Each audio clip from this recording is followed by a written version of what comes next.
partida para eliminar o time rico metido a besta, que é o time do Flamengo. Um time indolente, preguiçoso.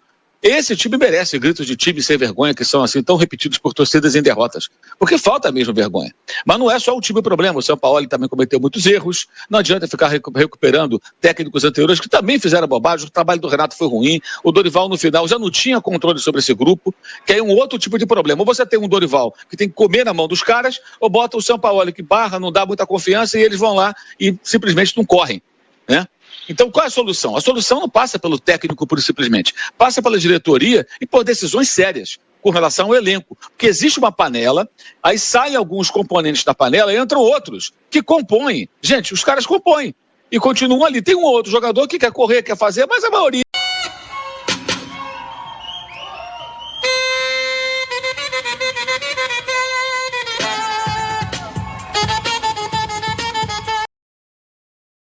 Fala, nação! Passando para mais um vídeo para falar um pouco ontem da vergonha que esse elenco fez novamente, né? É um time que já foi falado em outros vídeos, vários já foi falado, outros jornalistas, que é um time sem vergonha. É um elenco que não tem vergonha de perder. Assistindo o jogo ontem, era visto que ia acontecer. Primeiro tempo ainda jogou mais ou menos, não muito, mas algumas coisas. Segundo tempo era nítido o que ia acontecer. Quando saiu o segundo gol, pronto, desandou, porque não, dá para ver que não ia ter forças para recuperar o jogo. Ali já era a classificação. E um frango, dois frangos Nossa, até esqueci o nome do goleiro. É incrível. Matheus Cunha, desculpa, Matheus Cunha. Que foi onde foi revoltante. Dava raiva de assistir o jogo, realmente. O time parece que não queria jogar, assim, tava ali cumprindo, passa os 45 minutos logo do segundo tempo, né, pra gente ir embora daqui, porque dá pra ver que não queria jogar. Muita vergonha. Não sei aonde vai parar, porque parece que essa diretoria não toma providência quanto a isso. Pode entrar treinador, sair treinador, que não vai resolver, não está resolvendo. Vários treinadores já saíram e não está resolvendo. Vai entrar, se tirar o Sampaoli também não vai resolver. O problema é muito mais grave do que isso. É incrível, parece que o time não quer saber não tem mínimo respeito. Esse elenco não tem mínimo respeito com o torcedor. É frustrante perder. Se você perder um jogo com a equipe se dedicando, jogando, correndo, disputando, tudo bem, vamos aplaudir. Perdeu, mas tentou, lutou, mas não da maneira que está sendo aí. A maneira que o Flamengo está perdendo os seus jogos, não dá para admitir, não tem como aceitar isso. É inaceitável, não é aceitável. É difícil demais você perder dessa maneira. Perder sem lutar, se entregar, jamais. Então é difícil de conseguir aceitar isso aí. Para mim, acho que a temporada foi embora. Sobrou a Copa do Brasil. O brasileiro não vai alcançar, sem chance nenhuma, não vai alcançar o Botafogo. Pode ter outro time alcançar o Botafogo, mas o Flamengo não vai alcançar. Não tem condições. Com esse time que está jogando, não vai alcançar. Se ganhar a Copa do Brasil, é um título que ganhou, mas para mim, a temporada terminou.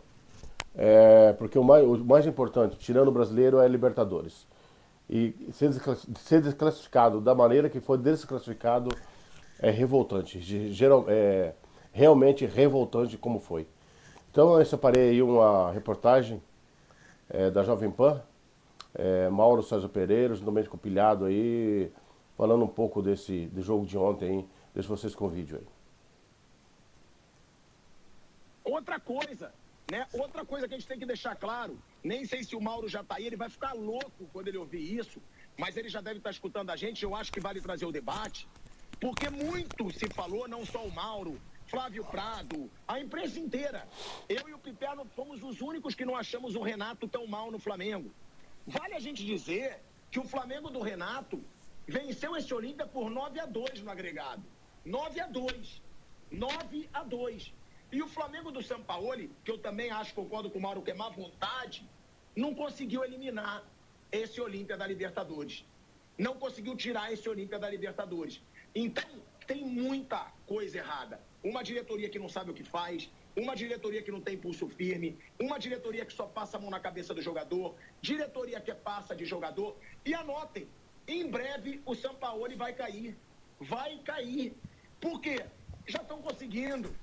Aí o torcedor suspeita, será que entregaram o Sampaoli? Claro que o torcedor vai suspeitar.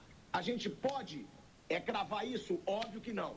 Ninguém pode julgar os outros assim, ninguém pode dizer o que aconteceu. Mas o torcedor, vendo uma atuação patética e vendo os gols ridículos que aconteceram, ele pode supor o que ele quiser. Sabe por quê? Porque ele está revoltado. Sabe por quê? Porque ele foi no aeroporto e teve segurança isolando ônibus, torcedor revoltado lá no Paraguai. É o torcedor que se lasca e sou eu que me lasco. Sou eu que viro piada, sou eu que viro chacota, sou eu que sou obrigado a ver um velho banco como o Flávio Prado entrar no estúdio falando que eu sou o tonto internacional. E virei mesmo, virei. Eu sou piada por causa de uma piada de atuação do Flamengo. E para quem falou que eu tinha corrido, tô aqui. Tô viajando, tô em Goiás, hein? Tô em Alexânia, Goiás, e tô aqui botando a cara, porque realmente falei muito antes. Falei que já tinha passado e agora tô aqui botando a cara e falando que foi um papelão, um vexame desse Flamengo, Pedrinho. E essa entrada do Flávio não estava no script, no roteiro. Ele veio hoje só para dar risada dessa sua cara, hein, pilhado? Que coisa. Ó, o Mauro César já está conosco e não tem como eu não perguntar para o Mauro. Mauro, primeiro, a sua opinião sobre esse discurso todo aí do pilhado e, é claro, essa eliminação, esse vexame do Flamengo ontem no Paraguai. Mauro, boa tarde. Boa tarde, Pedro. Boa tarde aos companheiros, a todos. Primeiro ele falar em Renato Gaúcho 9-2, tá totalmente sem noção, né? Como se os jogos de futebol fossem iguais, os times fossem iguais. É uma bobagem, falou um monte de besteira.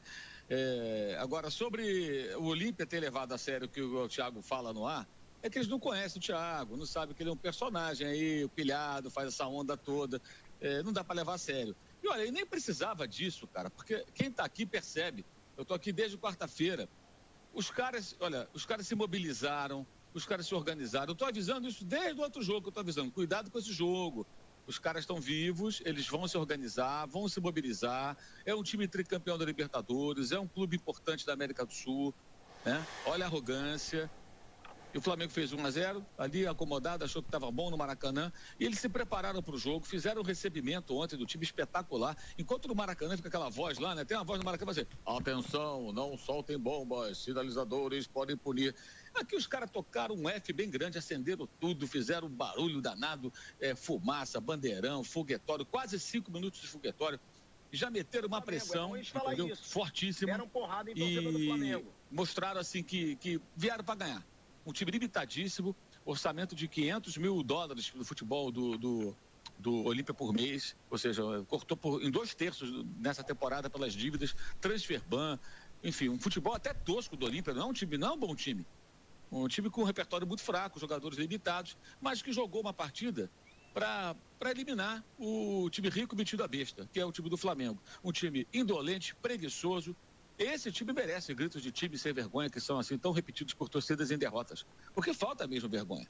Mas não é só o time o problema, o Sampaoli também cometeu muitos erros, não adianta ficar recuperando técnicos anteriores que também fizeram bobagem, o trabalho do Renato foi ruim, o Dorival no final já não tinha controle sobre esse grupo, que é um outro tipo de problema. Ou você tem um Dorival que tem que comer na mão dos caras, ou bota o Sampaoli que barra, não dá muita confiança e eles vão lá e simplesmente não correm, né? Então, qual é a solução? A solução não passa pelo técnico pura e simplesmente, passa pela diretoria e por decisões sérias com relação ao elenco. Porque existe uma panela, aí saem alguns componentes da panela e entram outros que compõem. Gente, os caras compõem e continuam ali. Tem um outro jogador que quer correr, quer fazer, mas a maioria... O Arrascaeta ontem teve uma disputa de bola com o Gamarra de hoje, que não é o Gamarra, evidentemente aquele Gamarra, lado direito da defesa do Olímpia no primeiro tempo. O Arrasca ganhou a bola, o cara tomou, o Arrasca recuperou, o cara tomou, perde, ganha, ele ganhou na imposição física, saiu com a bola, a torcida urrou na hora, bem na minha frente, urrou, e o Arrascaeta ficou ali com a mãozinha na cintura andando. A televisão não deve ter mostrado, porque a bola foi lá pro meio do campo e pro ataque do Olímpia, um símbolo do que foi. Ele não correu atrás do cara para tentar um novo desarme. Ele desistiu da jogada. Então, quando a Arrascaeta é sensacional num passe, tudo fala, pô, que legal, ele é uruguaio, cadê o sangue do uruguaio? Arrasta a charrua. Parou da jogada. O Gabriel não pegou na bola e deu entrevista para os colegas de televisão ao final do jogo, dizendo que foi um roubo. Que roubo? Não teve roubo nenhum. Você pode reclamar do árbitro um detalhe ou outro, mas não teve interferência nenhuma. Aí quando eu falei algumas vezes que o Matheus Cunha é um goleiro muito jovem, que é uma chapa muito quente para ele já ser titular do Flamengo. Quer queimar? Não quero queimar ninguém, é só uma opinião. Falhou nos gols ontem, 2 gols. Aí o Flamengo contrata o goleiro Rossi, do Boca Juniors, experiente, acostumado a jogos assim, e o São Paulo não escalou o cara nem para ver como é que é. Manteve o garoto, porque dizem que joga bem com os pés, não joga nada bem com os pés. Não joga, ele pensa que joga bem com os pés, não dá opção em linha de passe, tenta vários lançamentos, não é demonizar ninguém, mas não está preparado para um jogo desse. O 3º gol do Olímpia, a bola está nas mãos dele, ele veio reclama de uma falta que não houve, ele sai com a bola pela linha de fundo, tenta botar a bola na bola, não sei porquê. Ele, ao invés de segurar a bola, esfriar o jogo, ele joga com força na direção da bandeirinha de córner, para os caras baterem rapidamente. Impressionante, que ingenuidade. Você vê a falta realmente de entendimento de onde eles estão. Então, o que aconteceu ontem começa na diretoria. Tem um vídeo constrangedor do presidente do Flamengo dando uma espiadinha assim para ver se pode sair ali da área restrita do aeroporto para a área de desembarque, né? É um negócio muito constrangedor até esse vídeo. É responsabilidade dele, do Marcos Braz, evidentemente, todo o departamento de futebol, daquela gerentada toda que o Flamengo tem. Aí passa pelos jogadores, muitos deles, né? E chega, inclusive, no técnico, evidentemente, que cometeu muitos erros. Como, por exemplo, insistir no Felipe Luiz até os 31 minutos do segundo tempo. Tem o menor cabimento. Né? Foi um erro escalar em campo, que parecia interessante, imaginando o jogo do Grêmio, que foi 15 dias antes só. Interessante manter o Felipe Luiz. No começo do jogo, já o primeiro gol em cima dele, o Davi Luiz está totalmente fora de posição, fora da área, lá na frente, fazendo sei lá o quê. O Felipe Luiz não dá combate, dá o lado certo pro corte, o corte é feito cruzamento e o gol. Atacante de cabeceira totalmente livre. Ele ficou até os 31 do segundo tempo, não dá para entender por quê. E ainda há quem defenda a renovação do Felipe Luiz. Gente, ele é um ótimo jogador, não dá mais.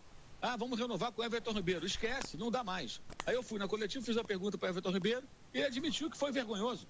Mas não adianta admitir que foi uma vergonha, tem que ir além disso. O que eles vão fazer para mudar isso? Os jogadores não se abalam, gente. Depois eu fui acompanhar lá a zona mista. Só 2 falaram, o próprio Felipe e o goleiro Matheus Cunha. Jovem, mas foi lá e deu a cara, falou com os jornalistas. Os outros passaram direto, o seu Gerson passa direto, o seu Gabigol passa com um gorro na cabeça, lá um capuz do casaco. São Paulo passou aquela corridinha ali, tudo rapidinho, foi embora, porque não teve que dar entrevista, que foi expulso ainda por cima. E parece que provocou a expulsão, tanto que ele reclamou, e o árbitro reclamando com ele, estava na cara que ia tomar um vermelho e tomou, né? O Marcos Braz passou rapidamente, todo mundo passou por ali, ninguém falou. É muito fácil. Muito fácil, você pegar e entrar no ônibus, tem um grupo de torcedores que vieram de ônibus para cá, vão chegar só sábado no Brasil, estão viajando, se tudo correr bem, chegam no sábado, né? E estavam ali protestando, eles entram no ônibus com vários seguranças, vão embora, já estão no berço há muito tempo, essa hora já até acordaram. Então é muito fácil para o jogador do Flamengo ganhar um salário. Os 2 jogadores do Flamengo ganham, somando 2 salários, dá mais ou menos o orçamento do futebol do Olímpia, gente, de um mês. É uma vergonha. Agora, o Olímpia é um time grande da América do Sul, tricampeão da Libertadores, se mobilizou, foi um espetáculo, uma torcida fantástica, que mesmo quando tomou o gol, não se abateu, continuou acreditando na virada. E no primeiro tempo, até eu escrevi no meu Twitter no primeiro tempo, o roteiro que está se desenhando é esse, o Flamengo vai cair, é uma questão de tempo. É uma questão de tempo. Se não mudar a postura, e aconteceu. E era claro, você sente no estádio o que vai acontecer. E o Olímpia sabia, a torcida sabia, estava tudo muito claro. Agora, tudo isso é um problema grande de estrutura de quem tem dinheiro não sabe como fazer. Não adianta também esse discursinho de, tem que profissionalizar o futebol. Tirando o Marcos Braz, todo mundo é profissional. A questão é a capacidade ou não das pessoas que lá estão e de quem está lá em cima mandando. Esse é o problema. Então não adianta só falar em profissionalismo. Tirar um profissional ruim e botar outro não vai dar em nada. E só culpar o técnico não adianta. É possível, gente, a gente criticar o técnico, ele merece críticas pela falta de jogo de cintura, pela dificuldade de relacionamento, pelos erros cometidos no comando do time e tudo mais. Agora, quem contratou sabia do perfil de São Paulo, tá? Parece que não conseguiu contornar também para que ele fosse minimamente flexível e tentasse se enturmar mais com essa panela. Agora, tira esse, bota outro, não adianta. Vai ficar o tempo todo o quê? Procurando treinadores que compõem. Se o São Paulo sair, o nome mais provável é o Ceni, porque o Ceni tem bom trânsito com os jogadores. Ele conseguiu fazer uma composição política que teve os caras do lado dele. Então é um nome que seria bem recebido. No caso da queda do São Paulo, que parece que não vai acontecer. Até o Rodrigo Matos no UOL já publicou um texto sobre isso hoje, que a tendência é a permanência do treinador. Agora, se vai continuar o treinador em choque com o elenco, eles têm que decidir alguma coisa. O que eu faria imediatamente, essas propostas, Léo Pereira, Ayrton Lucas, qualquer jogador, proposta do mundo árabe, né, da Arábia Saudita, 20 milhões de euros, eu venderia correndo. Qualquer jogador, qualquer, sem exceção. Apareceu uma proposta boa, é legal, o dinheiro é bom, vende. Hoje, vou jogar com quem? Arruma um jogador na Série B, contrata um cara para tapar buraco, põe um garoto da base, vai do jeito que dá, mas é necessário quebrar essa panela, mudar isso e mudar o departamento de futebol. Não adianta tirar só o Marcos Braz, não adianta só tirar o Bruno Spindel ou tirar os gerentes. Tem que detectar onde está o problema. O Flamengo não faz isso porque o presidente do Flamengo não interfere no futebol, não busca soluções efetivas, vai só permitindo que isso se arraste e a cabeça entregue da bandeja sempre é do treinador. Não resolve. Esse grupo já mostrou, já teve partidas assim, com o Sampaoli, com o Vitor Pereira, com o interino Mário Jorge só esse ano, com o Dorival tiveram também, com o Renato tiveram também, com o Paulo Souza tiveram também, e a gente fica aqui vendo muita gente culpando só o técnico. E tem muito colega na imprensa também que defende a permanência de um técnico para fazer um trabalho de longo prazo, mas no caso específico do Flamengo, quando perde, os caras falam, tem que mandar o técnico embora e não batem nos jogadores. Talvez porque queiram manter bom relacionamento com o assessor de imprensa, estejam preocupados com o jogador e estudo da entrevista, ou da exclusivinha aqui ou ali, então ficam fazendo médiazinha com o jogador, né? Os jogadores do Flamengo têm sim muita responsabilidade. Muita responsabilidade, tem que ser cobrado junto com o Sampaoli, junto com o Marcos Braz, junto com o Bruno Spindel, junto com o presidente Rodolfo Landim, que também precisa dar a cara em algum momento, né? Falar alguma coisa, né? Porque realmente não dá para ficar se escondendo do quê? Até quando? Quando o time é campeão, aparece lá para levantar a taça e some. Não pode, não tem condições. Landim e o Marcos Braz tem que falar, tem que se apresentar e tem que fazer algo. Não fazer nada depois que aconteceu ontem e foi alertado. Né? A gente vem falando isso aqui desde a semana passada. O jogo é perigoso, cuidado, olha o que pode acontecer. E de fato aconteceu. Era um roteiro mais ou menos até previsível e a eliminação vergonhosa do Flamengo com orçamento, com jogadores caros, com elenco caríssimo. E tem torcedor que fica pensando só em contratação. Não adianta, gente, contratar um ou outro se você tem um espírito perdedor. E o espírito hoje é um espírito perdedor de jogadores acomodados, encastelados, empoderados, que fazem aquilo que eles bem entendem.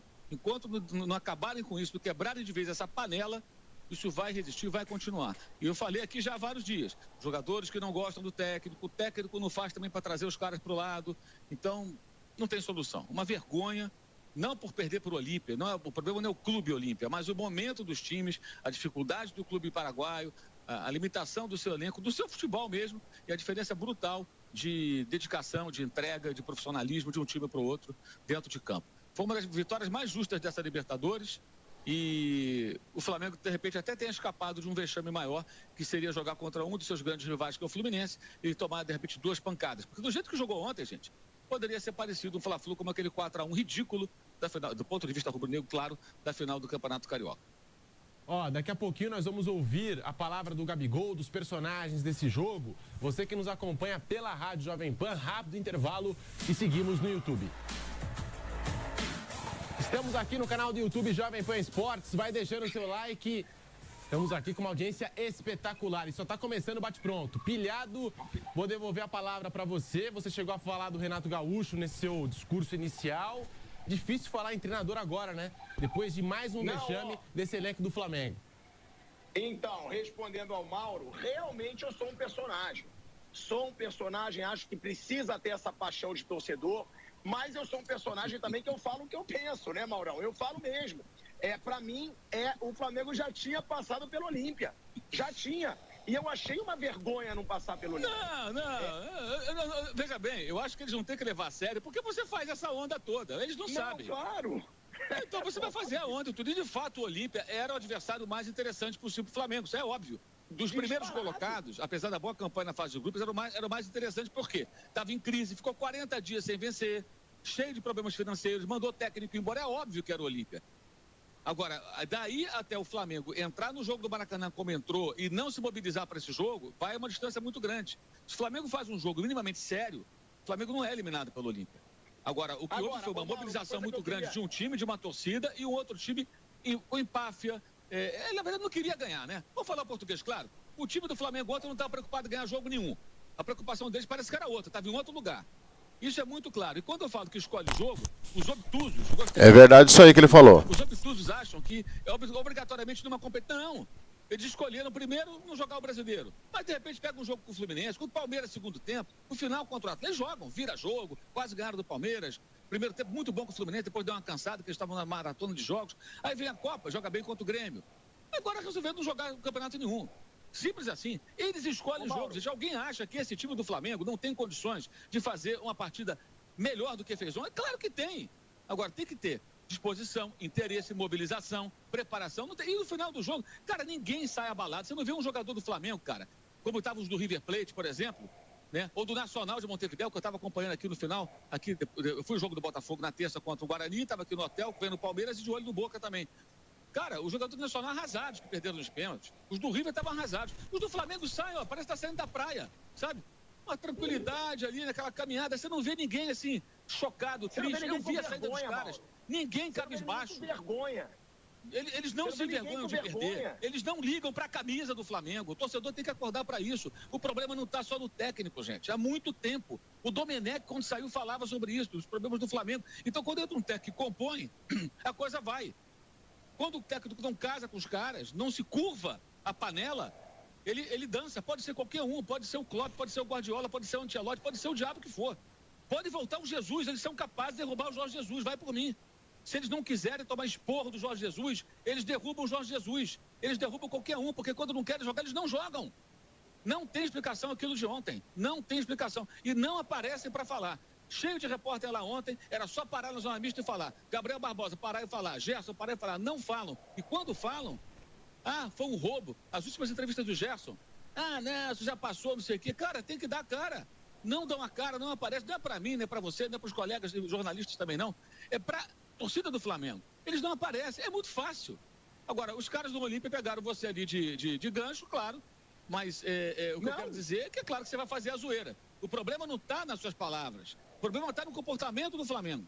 Esse é o ponto. Que você pode falar o que você quiser, eu posso falar o que você não é o Flamengo, eu não sou o Flamengo, nós apenas somos rubro-negros, mas nós não somos o Flamengo. O Flamengo que entra em campo, vai do presidente, entre aspas, entra em campo, até os jogadores, o roupeiro, o massagista, o médico, esse pessoal todo. A gente não trabalha no clube, a gente não muda o resultado de um jogo, eles mudam.